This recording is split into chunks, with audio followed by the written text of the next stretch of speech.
Hey, there's my new hire. What do you say, lunch at McDonald's? Oh, okay, that sounds great. I could really go for a Big Mac. Me too. Or some McNuggets. You're right. McNuggets would be better. Or we could go somewhere else. No, sir, we will not. Just testing you. I don't need another yes man. Head to McDonald's for the $1 hot and spicy McChicken sandwich with a bold kick of flavor. Now on the dollar menu for a limited time. The simple joy of a little spice. Price and participation may vary. A la carte only.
Podium mic? All right, that's better, that's better. Well, good afternoon and welcome to El Centro College.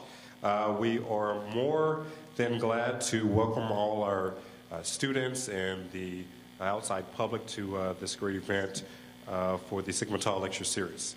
And I'm C.D. Allen, and I'll be emceeing this afternoon's event that we have scheduled for you for the next hour and a half. Again, welcome to El Centro College. And just wanted to give you sort of an introduction to the lecture series that we have here. The mission of the Sigma Tau Lecture Series is to provide a forum for the dissemination of information relating to community college student-centric issues, such as the process of matriculating to senior universities, preparation for future occupations, personal finance management, and critical and sound decision-making. The Sigma Tau Lecture Series is facilitated and organized by the Sigma Tau chapter of Phi Theta Kappa at El Centro College. Boasting a cyclical membership of nearly 300 students, this 30-year, 5-star ranked chapter has served as the backbone of recognizing academic achievement on campus. And while I'm at it, I want to recognize and thank our administration, Dr. Jackson, who's in the audience, Dr. Paul McCarthy, college president, who's absent today, and wonderful help from the Office of Student Life, Director Shanae Holmes, and her staff who've helped to make this event a success and bring it to fruition. I want to recognize our sponsor for the event, Texas A&M Commerce University. In fact, we actually have a video we want to play recognizing our sponsor, so we can go ahead and do that at this time. And then we'll have the senior admissions recruiter have words. Since 1889, we've been defined by our ceaseless industry, fearless investigation, unfettered thought, unselfish service to others. That is our legacy at Texas A&M University, Commerce.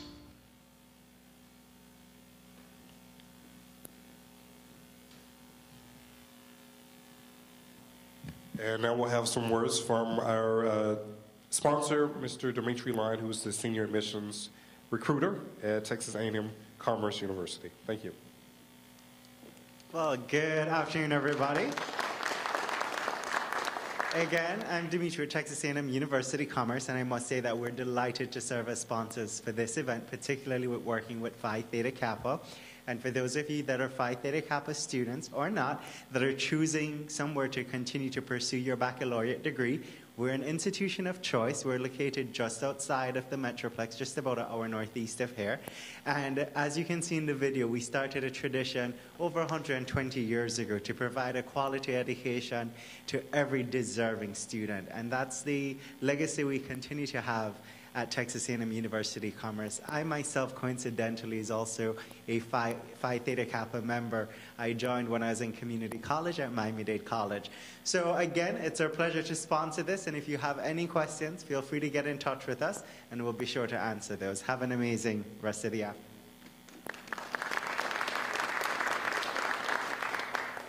Thank you, Mr. Line.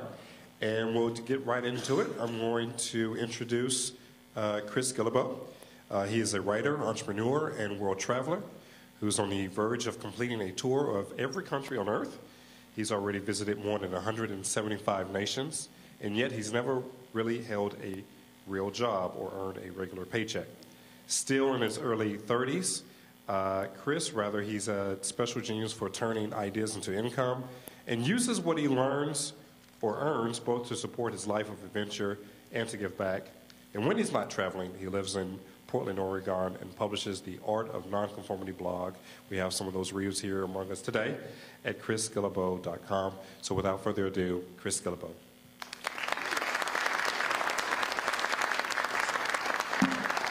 Thank you so much. Good afternoon. Good afternoon. Awesome. I'm so thrilled to be here. It's so fun. I have been traveling a lot. But last year I did probably $50, $100 startup events or gatherings, and this is one of the first ones of 2013. We're using kind of a different model this time, where last year I worked with my publisher in bookstores, and that was fine and well, but this time we wanted to do something more grassroots. So I kind of put the word out and said, like, if you're out there and you want to, have an event, if you want to host something, let's make it happen. So I was very grateful to CD for putting this together and everyone at El Centro. I'm a graduate of the two-year college system myself, not this one, but another one, so very much been looking forward to coming and seeing how things go here. And it's great to be with all of you. I know we have some students here, and we also have some folks from out in the community and some people who read my blog. So hi to all of you. I hope you're doing well. Is there anyone who's come from outside the Dallas area? Yes, where'd you come from? Colleen, where's that? Fort Hood? Oh, outside of Austin, okay. So that's a couple hours, eh? 2 hours. Tasha, right? Okay, thanks for making the drive. Anyone else? That's great. This guy came from the Netherlands. So, that's right. That's right. You deserve a stroopwafel. That's good. Private joke there. That's awesome. Well, whether you have come from far away or just down the street, or if you're a student and you've just kind of come in between classes, I'm really glad you're here. And I also understand that you had a choice to make, maybe a few minutes ago, maybe a couple of hours ago, as you thought about what you'd do this afternoon. And there's probably all kinds of other things that you could have done than be right here with us. But for whatever reason, you chose to be here. So let's make this time count for something. Let's make it worth it. And let's go away hopefully saying not only, oh, that was a good experience, but let's go away saying, let's do something different. And let's go away saying, with some kind of intention or some kind of action, something that we're going to take, to improve our own lives or improve the lives of someone else. I hope that we can do that. And one of the things I've learned in doing a lot of these different gatherings is that the best thing about this experience is not really this formal space when I'm kind of talking to all of you guys, but it really is everyone else who comes out. So whether you're a student or whether you're from the community, I hope that you'll meet someone else after we do this little presentation, because everyone here is interesting and everyone has a story to tell. And because we have a lot of students here, I'm also aware that you probably have to sit through a lot of lectures. And if you're not a student, you probably sat through lectures at some point in your life. So I want to, as much as possible, spare you from that. So CD asked if I could speak for about 25 minutes or so, and tell you some stories and tell you a little bit about the $100 Startup. Not just the book, but the community, the movement, a lot of what different things that different people are doing to kind of take responsibility for their lives and to create more freedom and independence for themselves. So I'll do that, and then we'll do some question and answer. I always call it question and attempted answer, QAA. So sometimes it goes better than others, but I'm sure at El Centro, here today, it's going to be great, right here in Dallas. I came in last night and had 2 margaritas, so you guys do that well. It's great. I don't think there's any margaritas here today. So we are here ostensibly to talk about the $100 Startup. That's kind of the focus of this presentation. I don't want to call it a lecture. Let's call it a conversation. But I want to talk about that in the context of something broader. I want to talk about it in the context of life and work in general in 2013. I want to talk about it in the context of the economy, of employment, of careers. And one of the things I really believe is important, regardless of your background, whether you're a student or whether you're working at a job, whether you do have a business already. There's probably some folks here who are entrepreneurs or self-employed. So I realize that there's much that I could learn from you as well. But regardless of where you are in life and what you're doing, I think it's really important to define your own success. I think it's really important for you to decide for yourself what success looks like and what you're working toward and what's the goal and what are you trying to be, what are you trying to accomplish, as opposed to letting someone else kind of impose their definition of success upon you. And whenever you begin a big project of any kind, you should think, okay, what is it that I'm trying to do? Where am I going with this? What is that definition of success?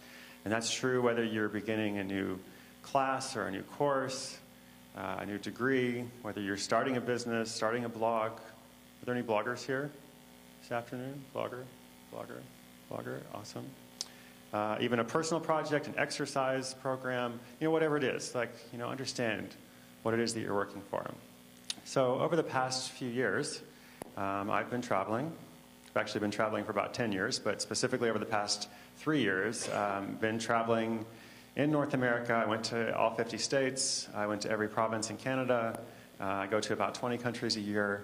And all along the way, I've been meeting all kinds of people whose stories are not really known, or at least they're not told very often. I've been meeting all kinds of people who are what I call unexpected entrepreneurs or unconventional entrepreneurs. These are people who have created businesses or somehow created some kind of freelance income or otherwise become self-employed, usually without much intention to do so in the beginning, usually without going back to school, usually without spending a lot of money, and most of the time by using the skills that they already had. And the more people I met like this, the more I was fascinated, the more I thought this is really interesting and this is great that all these people have been able to do it. And at the same time, I'm very aware that there's another group, a much larger group of people from all over the world who would like to do that for themselves, or at least would like the idea of having freedom for themselves, who would like the idea of having more independence for themselves, whether they want to be entrepreneurs, quote unquote, or own a business. Even if they don't want to do that, almost everyone likes the idea of having more control over their security. Even if they like their job, even if they're relatively happy. I often hear from a lot of people who are dissatisfied with their work, who are unhappy, they are discontented, they want to make a change. So they write in and say, I hate my job, what can I do? But I also hear from some people who email before one of these gatherings, and they say, I actually like my job, I'm relatively happy, is it okay if I come? And I say, yeah, it's okay, just sit in the back. Don't ask any questions. No, but even people who are relatively happy in their work, almost everyone likes the idea of not earning all of their money, all of their income from one employer or from one paycheck. So all these different people, who are seeking freedom, this other group of people who have achieved it, what are the lessons, what can we learn?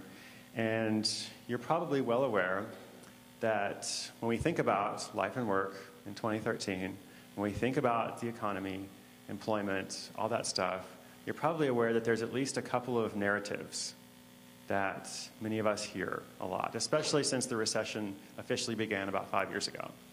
And one of those narratives is that things are just terrible, and the sky is falling, and it's just really, really tough out there. And all these people are out of work, and even, when we look at the unemployment numbers, even as they improve a little bit, it doesn't tell the whole story, because there's a lot of people who have given up looking for work, or people who have taken on part-time jobs because they couldn't get a full-time job, so they're no longer counted in that, as well as a problem of underemployment, especially with young people, of people who are able to find jobs, technically, but they aren't really the job of their dreams.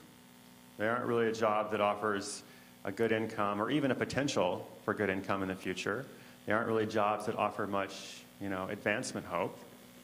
Lots of, young people working at coffee shops and fast food restaurants, and there's nothing wrong with doing that.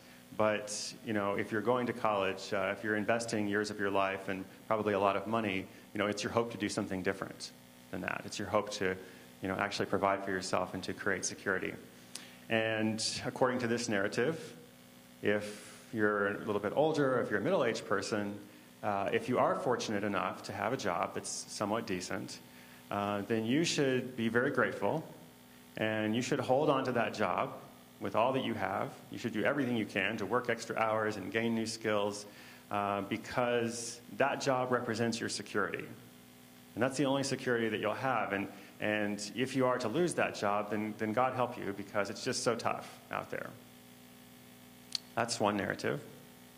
The second narrative, in some ways, is even sadder, I think, because the second narrative is the story of settling. And this is the story of kind of accepting mediocrity and accepting that we're just going to have to adjust our expectations. We're going to have to adjust our way of life. And all of these people who are struggling, either struggling to get work or struggling to get a good job, struggling to get ahead, if they're not able to do that, then somehow it's their fault, and they should just work harder. They should just try harder. They should send out more resumes. They should practice their interview questions. They should use LinkedIn. Whatever it is that they have to do. Basically, we're all competing for a very small, scarce amount of resources in the form of good jobs that offer this security, and that's just kind of how it's going to be. That's the second narrative. Fortunately, there's a third story as well, and this is the story that I've been hearing for 3 years as I've been traveling the world and meeting with lots of different people from all different ages and all different backgrounds. And this is ultimately the story of creative self-employment. But first, it's the story of people thinking differently about those concepts of life and work. And it's a story of people questioning some of these core concepts and assumptions about narratives, about risk, asking what really is risky versus what really is secure, thinking about what really is safe and where can we actually create the most security for ourselves. Is it true that the most security we can have is in a job that someone else gives to us or bestows upon us, as opposed to something that we create for ourselves? And the old way of thinking about starting a business was that it was inherently risky, that if you are an entrepreneur, then you might be rewarded for your efforts, but you're certainly going to take a lot of risk along the way, and it might not work out, and you could lose a lot, because there was always a process of investing. There was always a process of spending your own money and possibly other people's money as well, of begging other people for their money or begging the bank. There was always a long lead time to get started, so you might spend months or even longer kind of thinking through an idea and planning it, with uncertain results. But now, there are a lot of people, whom I'll tell you about, who are kind of fast-tracking that whole process.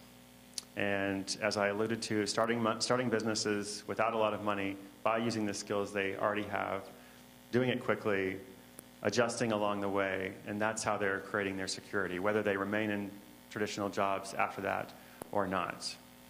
So this is the story, for example, of Susanna Conway. And Susanna was a journalist. She had trained as a journalist and had a degree, but she was also a photographer, just as a hobbyist, just for fun. And her friends and family always complimented her on her work and said she did a good job. They always asked for help. And so one day she decided to create a photography course. First just for her friends and family, and everyone signed up. And then she was not a famous blogger. She didn't have like a big platform or anything, but she did have a Facebook account, like probably most people here do. And Susanna offered this course to her Facebook friends, and everyone signed up. And so then she did decide to market more widely, and she did say, okay, maybe I'm building something here. Maybe I can actually do something with this, even though she hadn't owned a business before. So she created a follow-up course. She did begin a blog. She did begin kind of building more relationships. And over the course of about a year, she ended up making as much money through the photography course as she did as a journalist. And in the second year, she made twice as much money from the photography course than in her traditional job. So she quit that job and started, working on it more and saying, like, it's great that I have, first of all, this financial freedom, but it's not just the income from the course. I'm actually building an asset here.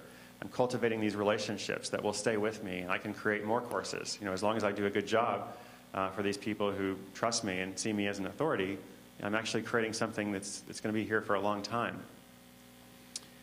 It's the story of Kelly Newsom, who was an attorney in New York City for a corporation, I think a hedge fund or a bank or something, and she was very unhappy with that, as you might imagine. She thought she would love being a lawyer, but then, once she saw what was really involved with it, she didn't feel like she was really helping people, which was her motivation. So she left that behind and moved to Washington, D.C. and opened a yoga studio. And now she earns a good living owning this yoga studio, not as much as she did as a corporate attorney in New York, but she still earns a good living. And she talks about how she's doing something so much more meaningful to her. Talks about how she's so much happier, being in control of her schedule, being in control of her work, but also doing something that other people find meaningful. It's the story of Brett Kelly, who was a self-described geek. He was really into tech stuff. He was a software guy, and he lived in Orange County, California. And he had a day job, but he was always really interested in understanding how things work. And he was a big fan of the free software Evernote, which some of you may use to keep notes or different things.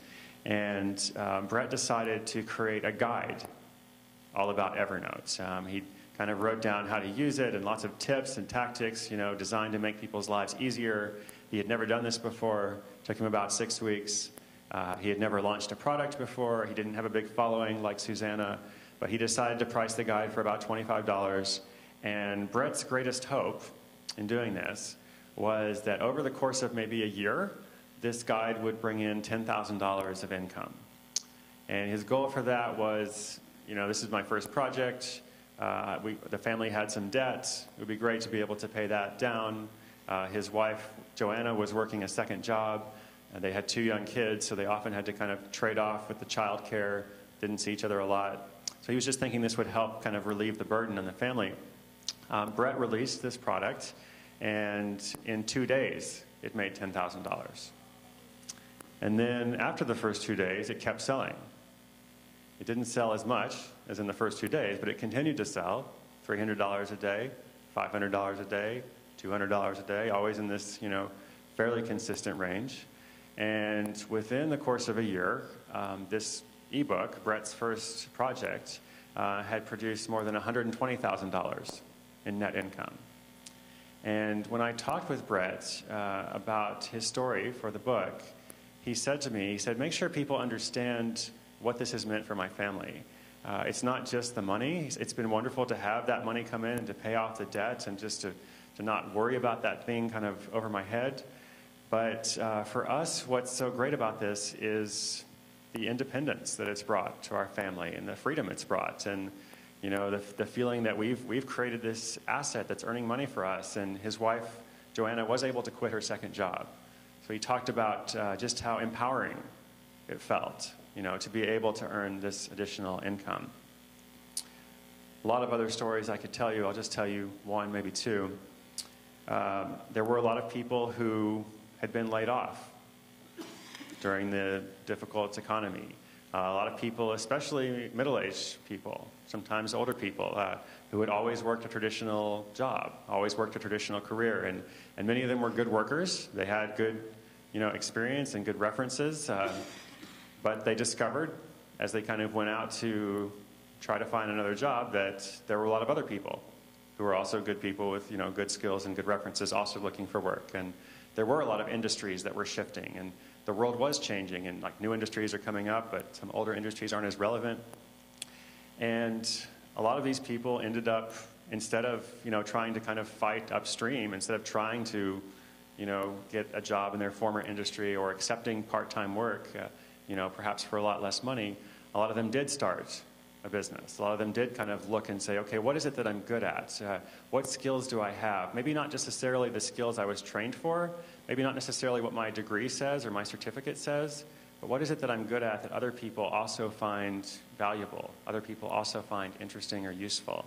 And what I heard from a lot of these people, I heard this statement numerous times from people who had been laid off and ended up kind of going out on their own. They said, that day when I was let go, it really was a shock. It definitely was hard. Even if I saw it coming, until it happened, I didn't really know what it would feel like, and it was hard. But it turned out to be the best thing that ever happened to me, because now I've gone in this completely different direction, and I have created this freedom for myself, and it is so much better. I just kind of had to walk through that to get to something else, and I'm glad that this kind of pushed me. The other story I'll share is of someone who wasn't in that situation, was someone who had a good job, was relatively happy in it.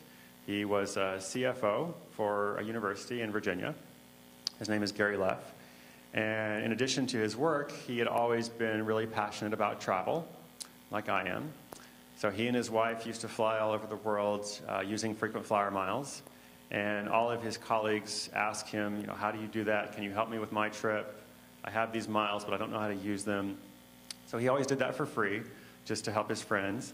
And one day, about 2 years ago, he thought, maybe there's some other people who would be interested in this as a service. Maybe I could actually offer this as a paid service for people, especially executives who have a lot of miles. Maybe they spend a lot of money, business spending on their credit cards, so they have all these miles, but they don't have time to plan their vacation, or they don't have the knowledge of how to deal with the airlines. So he created a service called Book Your Award, where he will do that for you, basically.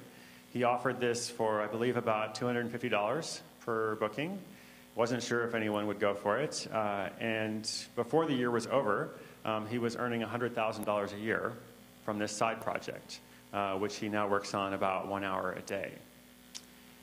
And when I talked with Gary, I said, so why do you still have the job, basically? And he said, well, it's interesting. I like my work. I like what I do. I like my colleagues. It's a different kind of work. I work on the business in the morning and a little bit at night, and then I go to work, and I actually find that engaging. But he said the thing that's changed for me, the way this has changed my life, is now every day I go to work because I want to go to work, not because I have to. And that's made all the difference. And if the circumstances ever changed, if I didn't enjoy it anymore, if it became like something that I wasn't looking forward to, or if it did become overly stressful, then I could leave it, because I have this other project. And right now I'm just saving this money, which is great, but it is something that I could go to. So again, the theme of economic empowerment, the theme of people kind of looking and figuring out, okay, what is it that I have that I could offer? So over 2 years, talked to more than 1,500 people. We had a very specific study that people had to go through. They had to share all their financial information. They had to talk about how much it cost to start this project and then what they received, each year. What were the mistakes along the way? What were the successes? Wanted to, as much as possible, to really understand what it looks like. Not just to create a resource that was motivational, not just to say, look at these great stories, because they are great stories, and I was personally inspired by them. But I wanted to go further than that. I didn't want to just say, like, look at what these people have done. I wanted to say, look at what these people have done. Here's exactly how they've done it, and here's how you can do it too. For all those people who do want to have more freedom. For all those people who are either struggling or just like the idea of doing something different or would like to have the option to do something different. How did all these people do it? How can you do it too? And so after we kind of finished up the study, as I was writing the book, I was thinking, what do they have in common? All these different people. And the first and most obvious thing was that they were curious. They asked good questions. Susanna was a photographer. There were lots of other photographers. But she decided to kind of pursue the line of inquiry and say, okay, maybe I can create a photography course. Maybe I can do something about that. The guy with the frequent flyer miles, same thing. He's curious and asking questions. Next, they took action quickly. Instead of just thinking about it, they actually did something about it. And this point really can't be overstated. A lot of these people started these projects in 30 days, sometimes 60 days. The point is they didn't write an 80-page business plan. They didn't talk to a lot of people. Maybe they got some advice from someone, but they didn't spend forever, going around to interview different people to ask for advice. They just decided to see what happened and, pursue it. And then probably the most important thing that all of them had in common, which I mentioned briefly, they all focused on something that they loved to do or they were good at, so a passion or a skill, but they didn't stop there. They found a way to connect that passion and that skill with something that was valuable, with something that was interesting and something that was useful to the rest of the world. So we call this the lesson of convergence. Most successful people, whether they are entrepreneurs or something else, they do love what they do. And they do kind of wake up in the morning thinking about it. And when they go to sleep, they're thinking about what to do the next day. But it's not only what they love to do, it's also what other people find valuable. So one way or another, that's how these people were able to achieve that kind of success. So speaking of success, I said at the beginning of these brief comments that it's important to define your own success. And for me, this project, the $100 Startup, the book, the community, the movement, everybody who's involved with it, it will be a success if it accomplishes three things. First thing is inspiration combined with action. As I said in the beginning, I hope that we use this time well. I don't want people to go away and say, oh, that was kind of interesting. It's my hope that people will go away from an event like this or from reading the book and say, yeah, I read this or I went to this thing and then I went and did something about it. I went and started my first micro-business project, or I applied the lessons, one of these lessons from one of these people to an existing project, or I had a friend or family member that had a business and I helped him or her with that. So I really hope people take action. Second of three things is specific education for all those people in that first group, the people who are looking for freedom, people who are ready to take the next step but don't know what the next step is. As much as possible, we've tried to say, okay, here's how you do it. Here's how you decide if there's actually demand for your idea. How do you create a product or a service? Which one should you create? Once you create that product or service, how do you get it out to the world? How do you decide how much to price it at? How do you launch it? Once it's successful, how can you make it more successful? All of those things, as much as possible, try to be as specific as we could. And even for people who don't have the book, a lot of these resources are available for free on 100startup.com. So you can go and download lots of checklists and exercises of how all these people have done it. The third and final thing that I hope will come from the whole project, I hope it will create a sense of urgency among those who engage with it, among those who hear it or participate in some way. I hope it will create a sense of people who want to take action not just at some point, but now. And people who want to do something specific, not just something generic. I hope people will really respond to all of the different possibilities and opportunities that are out there. I hope people will say, wow, I had no idea that so much was possible, you know, and I can see all these different stories. And the reason why we tell so many stories, you know, I told you a few of them here, but there were 1,500 of them in the study, and there's 50 of them in the book. The reason why I tell so many stories is because if you just tell one person's story, if I tell my own story, if I tell one of these people's story, then it's very easy for us to say, oh, that's good for him, that's good for her, I'm glad she or he was able to do that.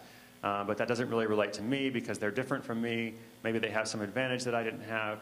But when you tell so many different stories, you look at all kinds of different people, then hopefully at least it's relatable and people can see something in someone that they can follow themselves. And whenever we talk about micro business, very small businesses, it's really important to say that micro business itself is not new. Since the beginning of time, or at least since the beginning of commerce, people have been buying and selling from each other. I used to live in West Africa, in Sierra Leone and Liberia mostly, and I was there about 4 years. When I lived in West Africa, I could drive my Land Rover into the interior of Sierra Leone. I could go to the village in West Africa, and if you go to the village there, or lots of other villages elsewhere in the world, everyone you meet is an entrepreneur. Everyone you meet effectively has a small business because there is very little formal economy. There really are no jobs, and almost everyone is responsible for kind of buying and selling or making their own way or hustling or whatever they have to do. And that's great, but the difference is if you live in the village in Sierra Leone or elsewhere around the world, you can pretty much only buy and sell with people in that village or in that surrounding area, whereas all of us, we have a different opportunity, we have a different possibility. We can connect with people not just here in Dallas one afternoon, which is wonderful, but we can also go away and connect with people all over the world based on shared values, based on shared ideals, based on a shared way of looking at the world, and that's what's new. That's what's new and unique and different. That's what allows a lot of these businesses to succeed, by lowering the question of risk, by making it more accessible. And so it is wonderful, it is fantastic. I think it's a great thing. But I also think it's somewhat unique and it's remarkable in the literal sense of the word. And whenever there is so much possibility, then I think it also raises the question, okay, so what do we do with it? And what is our contribution?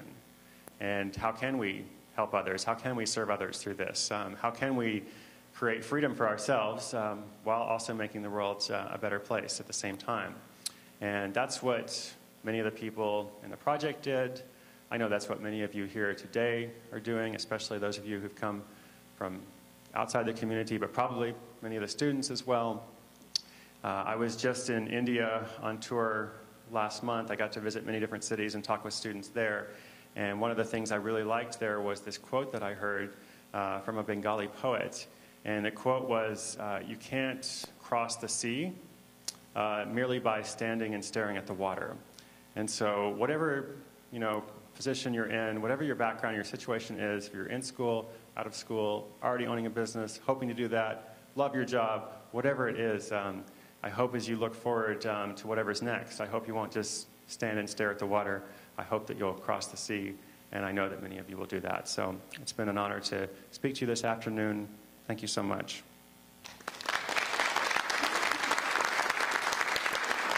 Thank you. Do you want to say something before we do it?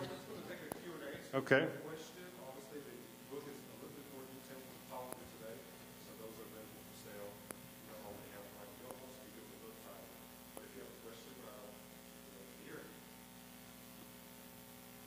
Yes. One second. Him first, then over to you. Hi, Chris. Thanks for your time today. I'm in the process right now of trying to validate a product, and it's actually a physical product, so yeah, there's obviously. Thank you. I'm in the process of trying to validate a product right now, and this is actually a physical product. So, obviously there could be some pretty extensive tooling fees and manufacturing and all that. And I'm getting email responses and things, but I'm trying to figure out how much is enough, and looking at Google search results for the particular category, and okay, there were 400,000, but compared to how many email responses I get, give me some help on where I should draw the line. Sure. So the question I think you have to answer is, do people actually want this product? Right? Because do people not only do they want this product, not only could they benefit from this product, I'm sure they could probably benefit from it. But there's all kinds of things that could benefit our lives that we don't necessarily want, or that we're willing to pay for, right? So the main question is, whatever this product is it going to not only help people's lives, but do they want it? Are they willing to pay for it, right? So the follow-up question is, who are these people, right? Who are they? You say you're getting some email responses. I don't know if you're marketing this just out of the blue, or is it to an existing community at all? Do you have a website already? Do you have some customers? Are you able to say what the product is? Yeah, it's a kitchen and bath product, so it would be marketed primarily toward women, anyone that Okay. Anyone that has a house. Have you made it already? Have you made a prototype? Or? I'm doing some 3D prototyping. Okay. Just trying to decide, is there enough demand that it's worth it to start doing prototyping? Right. Some of these things can be a little bit tricky, especially with manufacturing. When you mention physical product right away, that's some businesses are perhaps more likely to be $100 startups than others. Manufacturing obviously is probably going to have some more costs, but I still think you're asking the right questions before I invest a lot, how can I see? I think the principle is the same as how can you invest as little as possible? How can you see what the demand is? It'd be good to talk to someone in that specific industry, I think. Sometimes people ask, where can I get feedback on my idea? And one of the things that we all tend to do is we get feedback on our ideas from our friends. And our friends are great, but our friends are not necessarily qualified to answer that question. And so when we ask our friends, hey, I got this idea, what do you think? The friends are always like, yeah, that's great, because they're your friends. They don't want to disappoint you. So in this kind of situation, it's almost like it would be good to talk to someone in this industry, not necessarily a competitor, but someone who's kind of in the same field who would have maybe better knowledge, certainly better knowledge than I do. Okay. Thank you. Eric, you had a question? Chris, you mentioned that you do a lot of different travels, trips. There we go. And that you meet a lot of people that share their success stories and how they started on this journey. I'm interested to hear what made you start on this journey, and also what were some of the initial roadblocks that you encountered yourself to get where you are right now. Okay, great question. My initial journey actually began when I was a community college student. And I was living in Memphis, Tennessee. And I discovered pretty early on, I guess I was 19 or 20, I discovered pretty early on that I was a terrible employee. I was not good at working for anyone else. This is not false modesty. I just wasn't good at that. Wasn't good at answering to other people. And so my last job was working at FedEx in Memphis, as I mentioned, and I was working in the middle of the night. I was carrying boxes around for people. It wasn't the greatest job. So one day I just quit. I just left and never came back, which was the normal way of quitting at FedEx. No one ever gave notice or anything. This was 14 years ago. There was a new website called eBay.com that had just come out about how people could buy and sell online, and it was brand new. And I had looked it up, and I sold some things from around my apartment. And I made $22 an hour doing it. And I thought, this is great, because I was making like $8 an hour at FedEx in the middle of the night, moving someone else's boxes. So that was good, but you mentioned roadblocks as well.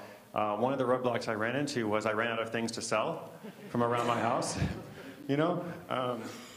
after a week or two. So then, but the point was, it was, once I had that initial success, even once I was like, there's got to be something to this.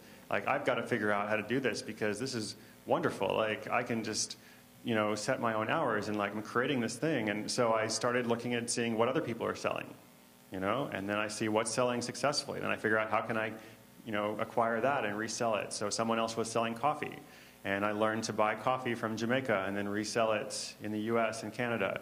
And then, a couple of years would go by, I learned how to do website design. I learned how to do some different things with affiliate marketing, if you know what that is.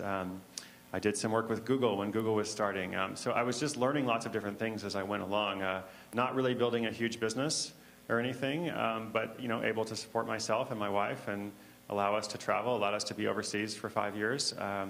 So my motivation was very much freedom and independence, in the beginning. And then later on it became something different about, I want to be a writer, I want to connect with people. But in the beginning it was just, how can I earn a living, for myself?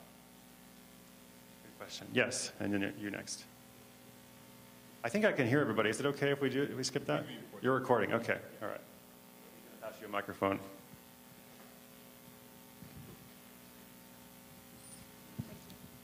Hi. Hi. You said something, I don't remember which story it was, but one of them was regarding, there was a success, and it was, they didn't expect it to be a success, which is wonderful and great, but it was like an overnight success. And my thought is, okay, if you're not prepared for that, if it's a product or whatever, it goes from, okay, I sold $20 worth today, and now there's an excess of, okay, it went from $20 today to like, 10,000 in a week or two. That could be overwhelming. So how do you prepare for that? Or do you even, if you think you're not going to be a total success of that nature? Okay. Well, if you go from $20 a day to $10,000 a day. Well, no, within a respectable amount of time. First of all, it doesn't usually happen quite like that. And second of all, it's probably a good problem to have. Right. And I don't mean to say it's not a problem. It's just, it's kind of like, oh gosh, I'm making so much money. What do I do? How do I right, know but what you're without asking. being funny, because it can, I mean, if it is a success, that is a wonderful problem to have, but yet it still is a problem. So how do you handle that? Yes, no, I don't mean to be funny as well. I'm just saying it's, that is a success. So that's a problem of growth, okay? Right. Most people are more struggling with how do I get to that growth, okay? Right. So yes, so if you come to that point of growth, then you have to say, okay, what is it that I'm trying to build? Let's go back to the definition of success. Some people are trying to, build as big of a business as they can. If they get to that very fast growth, then maybe they do need to look at bringing on employees. Maybe they do need to look at, outsourcing some things, right? But other people, especially a lot of people that I talk to, they were very much motivated by the idea of just doing something themselves. They were solopreneurs, which is a fancy word that means like owns a business of one person, like you're not trying to employ people. So in those cases, maybe they would make some different choices. Maybe they would raise their prices.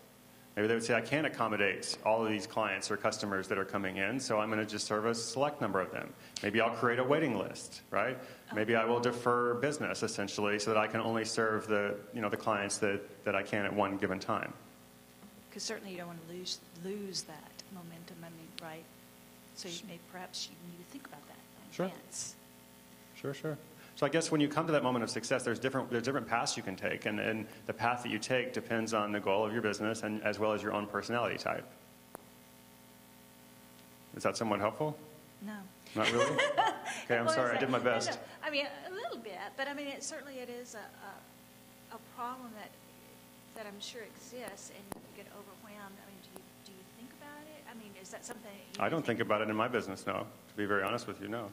Because it's a good thing, as I said. Absolutely. Okay. Sorry. You had a question over here?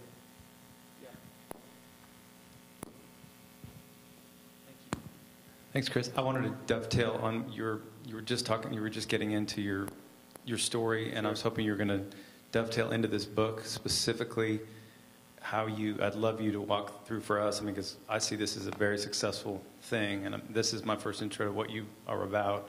I'd love to hear your process from, and all the roadblocks you came up with, and you obviously had a team and research, and how did this begin? And you wrote a 300-page book. Can you walk us through the process, kind of from? Walk us through the process. I don't have much of a team, actually. I have a pretty small team. Michelle is here in the back, and she's been working with me on some events and setting this up. And then every year I host an annual event in Portland called the World Domination Summit, and we have a team for that. But a lot of my book writing and stuff, it really is just me and maybe one or two people helping out with things, and then I work with a publisher. So I have an editor for that, but it's a very small team.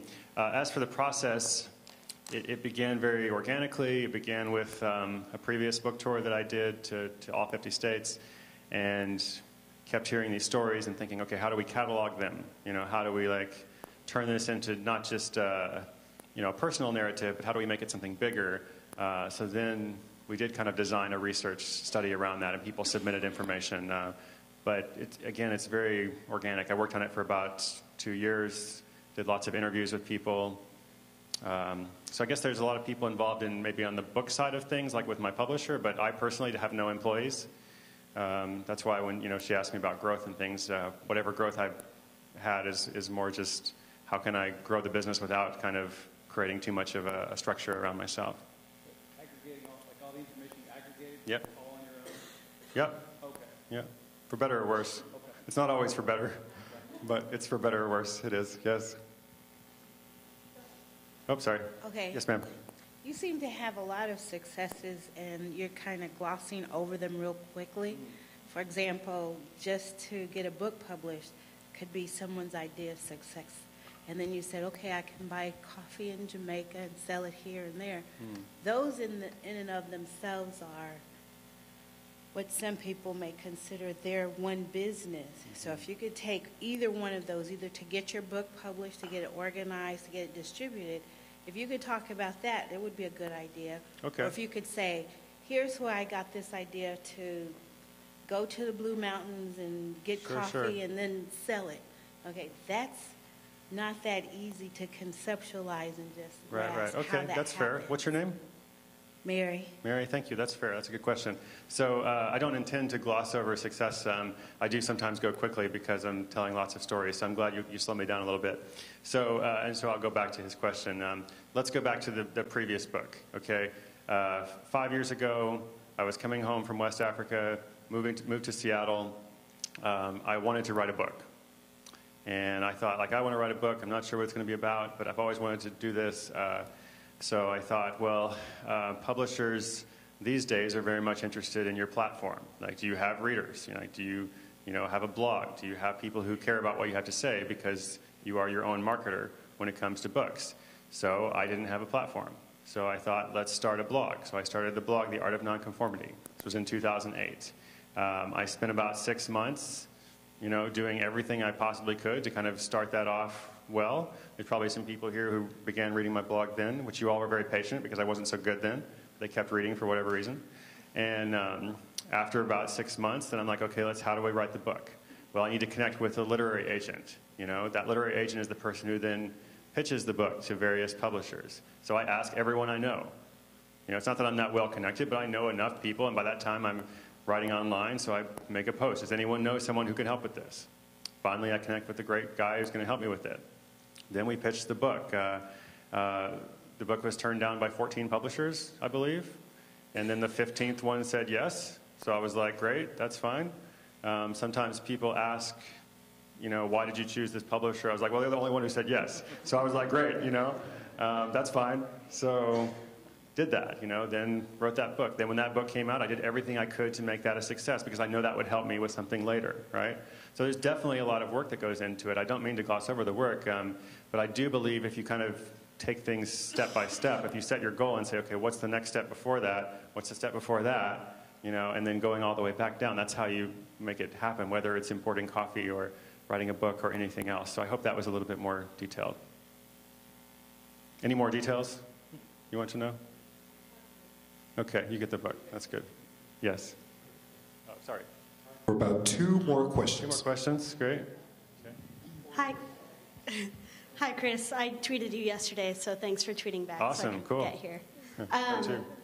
So I think my biggest problem, or not problem, but kind of conundrum right now is thinking about, I hear a lot of, I'm a blogger and I'm working on my first book, and just spent 6 months traveling the U.S., quit my job in the corporate and that whole thing. But the advice I'm hearing a lot is to niche down and to really focus on, your one thing that you have to offer. And I listened to your book on my trip. I listened to Blake Mycosky's book, and he started Tom's, and he talked about having a story that he was excited about telling, and because he would have to tell it a lot. and I think about you doing this over and over again. But I guess my thought then is like you've gone and rebranded yourself in essence with Art of Nonconformity, with the book, with the World Domination. How do you go about thinking? You know, you're not totally niched down, but still in each project you're an individual entity. And do you feel like you've expanded too far? Not that you have too far, but Sure. How do you kind of think about that or approach it, I guess? Okay, great question. What was your name? Molly. Molly, thanks. Then we'll do Tasha next if we can, or one of these guys here in the front. Great question. No, I disagree with the advice about having to niche down. I don't think that's accurate. Maybe that's accurate for some people. Maybe it's accurate in a different time. If it works for you, that's great. But I always think it's interesting that people, you know, kind of insist that you have to pigeonhole yourself and you can only do one thing. It's like, you know, is there anyone in here who's interested in more than one thing? You know, like most of us are. And I do agree with what you said about stories. Like you have to have a story to tell. You have to have a mission and a message. But that can be encompassing of multiple things, you know. When I started the blog, as you know, since you were reading, you know, the tagline for the blog is Unconventional Strategies for Life, Work, and Travel. It's very, very broad. You know, it's almost the opposite of a niche, right? So I guess I do want to be specific about certain things, but I also wanted to create something that would allow me to grow because I know I'm going to get bored if I'm just doing one thing. You know, I had always had a history of starting lots of different projects and never, you know, kind of finishing them because I'd move on to something else. So no, I think you have to have a good story, but I don't think you have to niche down. We could talk about that some more, but for the sake of time, we'll do one of these questions here. Oh, it's back there, actually. Sorry. Yeah, the World Domination Summit sounds very interesting to me. That kind of piqued my interest. The title is kind of catchy. And I'm just curious what all that entails or involves. That's right. Yes, we what do. What goes on there? That's right. We do our best with titles. We try to be catchy. The World Domination Summit came about maybe 2.5 years ago as I was traveling and meeting with lots of fun people in different cities. Everywhere I went, I saw that there were lots of interesting people who all had stories to tell, as I said. And I thought, wouldn't it be great if we could get together people not just from Dallas or just from Rochester or wherever, but people from all over the world. So we created a gathering of creative, unconventional people. And we do it every year in Portland. And we have speakers, we have some presentations, but we also have a lot of informal things. We have activities, meetups, workshops, different things like that. So worlddominationsummit.com is where you can learn more about that. Yes. Okay. I'm Don Miller. Hey, Don. In the emergency room 2.5 years ago, a stroke. Then they found 4 other life-threatening illnesses. I beat cancer, diabetes. I've got 1 left to go. My bucket list was college. And anyway, well, here I am.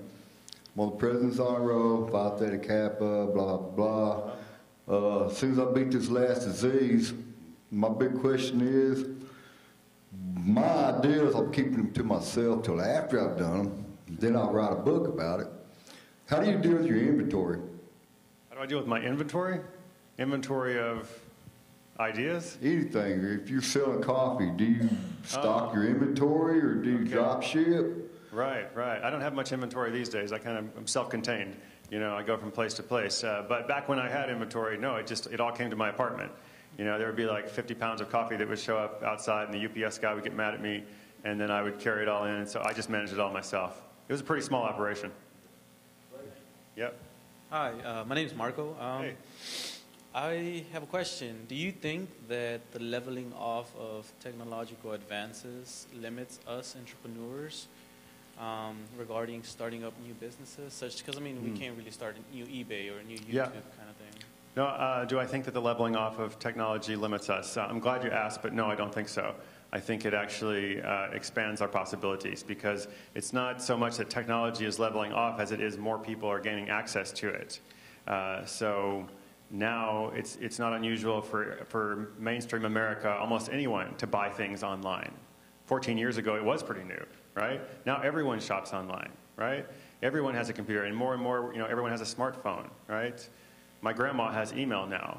She got on AOL. It was scary. She sends me like emails in all caps. But the point is, like, my grandma is like online. So, right? It sounds familiar. He said, So no, I actually believe it's just going to become more and more common and more normal for people to do this kind of work. So I don't think it's limiting. Okay, we have one more question. All right. Well, Chris, first of all, the lecture was amazing, by the way, but I just wanted to know if you're still a college student, you're kind of living at home right now, and you don't necessarily have all the money in the world because you're already up to your neck in student debt. What if you're kind of like a polymath, and you have so many different skills and interests, you definitely want to be an entrepreneur and kind of do your own business thing, work for yourself? How do you pigeonhole yourself? Well, you already kind of answered that question. Well, how do you just get it down to one thing I can do? Like, I want to blog and write out first just to really pay off all my debt and just kind of, just be on my own way, starting a business in my own life. But, like, really, where do you start if you really don't have all that much money to go with? No, this is a great question to end with. So as I said, you don't pigeonhole yourself, but you do kind of look at your total, like, okay, what is everything that I am good at and interested in, and then how does that relate to other people? Right, and you're probably going to see some correlations, as well as some things that don't match up. I don't know if you play video games or not. Yeah, you do. Okay, so I used to play video games. I was pretty good at Halo, but no one ever paid me to do that. Like, no one ever came and said, you should make a business of playing video games because you're very passionate at it, you're very skilled at it. But there were other things I did, right, that I was able to kind of form into that business. So I think it's not so much pigeonholing and becoming one thing as it is focusing and saying, okay, how can I create at least something out of this? And one thing I would say, just to kind of wrap up, don't worry if you think it's like not the biggest idea anyone's ever had. Don't worry about innovating. Don't worry about making something that's never been done before, because that's not what most businesses are. Most people are not going to make the next iPhone, at least not right away. But there is probably something you can do that helps other people that's useful, and that's how you can see your first success, I hope. Where did CD go? See over there. Are we good? Are we done? We're through. Well, let's give Chris another round of applause. Thanks so much. Thanks a lot. Thank you. I thought that was absolutely wonderful. We do have some refreshments for all of our attendees here right outside these doors. So wherever you entered, we have some refreshments for you, courtesy of El Centro College. So we really hope you enjoy those. But do you have your contact information? Just go to your website, chrisguillebeau.com. Oh, sorry. Yeah, my website is chrisguillebeau.com, which no one can ever spell. But if you just Google something like it, you'll get to it. And I'm happy to hang out somewhere and talk with anybody who has questions afterwards. Yeah, I think we'll actually have you outside. So we'll have a book signing outside. You can talk some more with Chris. You can purchase the book if you want to, and also refreshments. Yes, ma'am. We will actually put a book in the library if you're a student here. So you'll have that. Thank you. Thank you for coming.